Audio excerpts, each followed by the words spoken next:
সচিবালয়ের আগুন এখন ছড়িয়ে পড়েছে সবখানে, মিডিয়ার পাতায়, টেলিভিশনের স্ক্রিনে, অনলাইনে। নানা গবেষণা, সব আগুন বিশেষজ্ঞগণ বাংলাদেশে একজোট হয়েছেন। আগুন কে লাগালো, কিভাবে লাগলো, নানা ব্যাখ্যা আসছে। এবং আগুনে যুক্ত হয়েছেন সেই সমন্বয়ক যিনি বলেছিলেন মেট্রো রেলে আগুন না দিলে এভাবে সরকারের পতন ঘটানো যেত না। সেই সমন্বয়ক হাসিব তিনি সচিবালয়ের ভেতর থেকে লাইভ করেছেন। অনেকে বলেছেন হাসিবের লাইভ দেখে তারা সচিবালয়ে এসেছেন। হাসিব এত রাত্রে সচিবালয়ে কি করছিলেন সে প্রশ্ন এসেছে। সচিবালয়ে আগুনটা লেগেছে 25 ডিসেম্বর দিবাগত রাত্রে।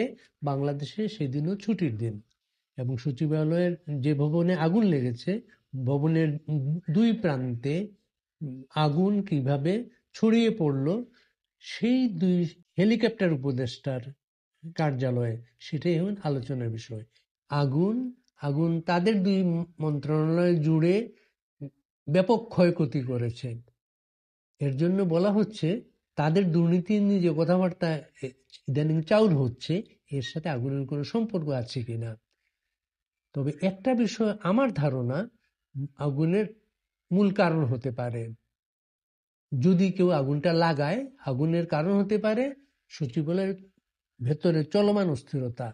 প্রশাসনিক সংস্কার কমিটির যে সংস্কার সুপারিশ নিয়ে যে কথাবার্তাগুলো চলছে এটা যতটা প্রকাশিত হয়েছে তা প্রত্যাখ্যান করেছেন সচিবালয়ের কর্মকর্তারা। তারাই আমলা, তারাই বড় বড় আমলা সবাই বাংলাদেশ সচিবালয়ে বসেন। এখান থেকেই তারা সারা দেশের আমলাতন্ত্রকে নিয়ন্ত্রণ করেন, সরকারকে নিয়ন্ত্রণ করেন। সে আমলাতন্ত্রের যখন একটা প্রতিবাদী পরিস্থিতি সচিবালয়ে, তারা এই প্রশাসন সংস্কার কমিটির প্রধানকে 48 ঘন্টার মধ্যে পদত্যাগের আলটিমেটাম বেঁধে দিয়েছেন। তখন যে আগুনটা লাগলো সেখানে তাদের সাথে এই আগুন লাগিয়ে দেওয়ার কোনো ব্যাপার আছে কিনা সেটা গুরুত্বপূর্ণ বিষয়।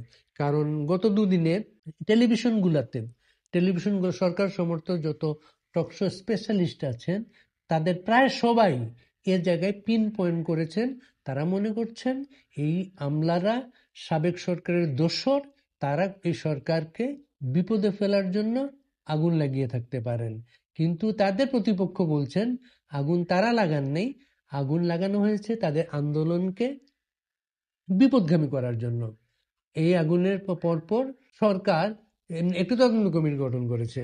তদন্ত কমিটি নিয়ে প্রশ্ন ওঠার সাথে সাথে সেই তদন্ত কমিটি বাতিল করে আরেকটা তদন্ত কমিটি করা হয়েছে। প্রথম তদন্ত কমিটিকে বলা হয়েছে 3 দিনের মধ্যে রিপোর্ট দিতে হবে, দ্বিতীয় কমিটির 7 দিনের মধ্যে রিপোর্ট দিতে হবে। তদন্ত কমিটির দ্বিতীয় কমিটির প্রধান স্বরাষ্ট্র উপদেষ্টা। তদন্ত কমিটির অভিজ্ঞতা বাংলাদেশে ভালো নয় এই কারণে বাংলাদেশে মূলত অভিজ্ঞতা হচ্ছে একটা ঘটনা ধামাচাপা দেওয়ার জন্য তদন্ত কমিটি গঠন করা হয় এবং তদন্ত কমিটি সুপারিশ বা রিপোর্ট প্রধানত আলোর মুখ দেখে না। এর মাঝে বাংলাদেশে অন্য ঘটনাগুলো ঘটে, অন্য ঘটনার পরে বিষয়টা আড়াল হয়ে যায়। তো এই আগুন কিন্তু আরো গুরুত্বপূর্ণভাবে সামনে নিয়ে এসেছে এই সরকারের অদক্ষতা, অথর্ব যে বলা হচ্ছে সরকারকে, তাদের কার্যক্রম, তাদের ব্যাখ্যা বিশ্লেষণ সবকিছুতে। এই আগুন লাগার পর দেখা গেল বাংলাদেশ সচিবালয়, যেটা বাংলাদেশের সবচেয়ে গুরুত্বপূর্ণ স্থাপনা এবং নিরাপদ স্থাপনা, এই বাংলাদেশ সচিবালয়ে বাংলাদেশের ফায়ার সার্ভিসের সবচেয়ে সক্রিয় যেসব ফায়ার যান আছে আগুন নেভানোর, সেই গাড়িগুলা প্রবেশের কোনো পথ নেই। এই গাড়িগুলা যে পরিমাণ উঁচু থাকে, এমন কিছু আর্চওয়ে গেট বানানো হয়েছে সচিবালয়ের বিভিন্ন জায়গায়, ফায়ার ব্রিগেডের গাড়ি সেদিকে যেতে পারে না। এটাকে কেন্দ্র করে অনেকগুলা ফায়ার ইউনিট সচিবালয়ের আশেপাশে ছিল, তারা ফটো সেশন করেছে কিন্তু আগুন নিবানোর কাজে জড়িত হতে পারেনি।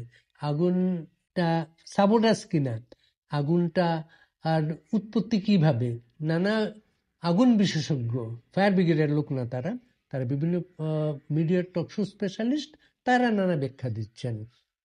এবং আগুনে বলা হচ্ছে ড্রোন ব্যবহার করা হতে পারে। ড্রোন ব্যবহার, ড্রোন এখন পৃথিবীতে খুব গুরুত্বপূর্ণ একটা চরিত্র। ড্রোন আমরা ইউক্রেন যুদ্ধে দেখি, ড্রোন আমরা মধ্যপ্রাচ্যে দেখি, এবং এই ড্রোনের সাথে রাতের বেলা আগুন লাগাবে সচিবালয়ে, ড্রোন উড়ে আসবে, ড্রোন আঘাত করবে, এর সাথে যে দক্ষ এবং শব্দ জড়িত সেটা তারা ভাবেন কিনা সেটা স্পষ্ট না।